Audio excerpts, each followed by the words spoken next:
কোরআন হাদিস থেকে যে ব্যাখ্যা তাফসীর পেশ করলে বোঝা যায় চূড়ান্ত সফলতা হচ্ছে আমাদের পরকালের সফলতা। আল্লাহ রাসূল সাল্লাল্লাহু আলাইহি সাল্লামের কাছে সাহাবীরা প্রশ্ন করেছিলেন, হে আল্লাহ রাসূল, পৃথিবীর মধ্যে সবচেয়ে বুদ্ধিমান ব্যক্তি কারা? আল্লাহ রাসূল বলছেন, কন্ট্রোলি উৎসেন পঞ্চানি হারাপটা, পৃথিবীর মধ্যে সবচেয়ে বুদ্ধিমান ব্যক্তি তারাই যারা নিজের নফসকে নিয়ন্ত্রণ করতে পারে এবং যারা সবসময় আল্লাহকে ভয় করে। আজকে আমাদের এই সমাজ ব্যবস্থাপনায় তখনই সুন্দর হবে যখন আমরা আল্লাহকে ভয় করতে পারবো। দুনিয়ার কোনো র্যাব, পুলিশ অথবা দুনিয়ার কাউকে শাসন করে কাউকে ভালো মানুষ করা যায় না। একমাত্র আল্লাহর ভয় দিয়ে দুনিয়াতে ভালো মানুষ তৈরি করা সম্ভব, ঠিক কিনা?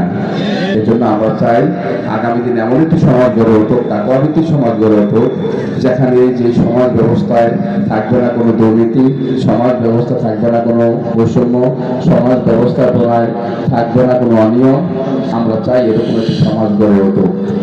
আমরা 54 বছর পর আজকে আমরা এমন একটি সুযোগ আল্লাহ রাব্বুল আলামিন আমাদেরকে দিয়েছেন, যেই সুযোগে আমাদের সম্মানিত উলামায়ে কেরাম মন খুলে কোরআন হাদিস থেকে কথা বলার পরিবেশ পেয়েছেন, আলহামদুলিল্লাহ।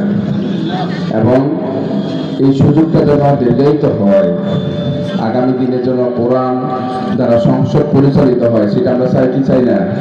আমরা সবাই চাই যে আগামী দিনে কোরআন দ্বারা সংসদ পরিচালিত হোক এবং ইসলামের আলোকে রাষ্ট্র পরিচালিত হোক এবং ভালো মানুষ দ্বারা ভালো সমাজ পরিচালিত হোক, রাষ্ট্র পরিচালিত হোক, এদেশের আলেম ওলামা দ্বারা সমাজ পরিচালিত হোক, সেটা আমরা চাই, ঠিক না?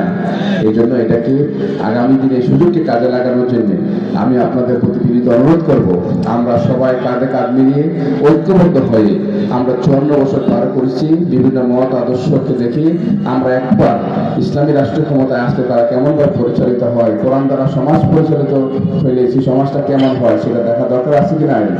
আমরা যেন আমরা সেইভাবে একটি সুন্দর সমাজ গড়ার জন্য আমরা এগিয়ে যেতে পারি এবং কোরআনের আলোকে যেন আমাদের নিজের জীবনকে পরিচালনা করতে পারি, সেই ক্ষুধার্ত আহ্বান জানিয়ে সবাইকে ধন্যবাদ জানিয়ে নাগাইল দরবারের প্রতি কৃতজ্ঞতা জানিয়ে আমি আমার কথা এখানে শেষ করছি। আসসালামু আলাইকুম ওয়া রাহমাতুল্লাহি ওয়া বারাকাতুহু।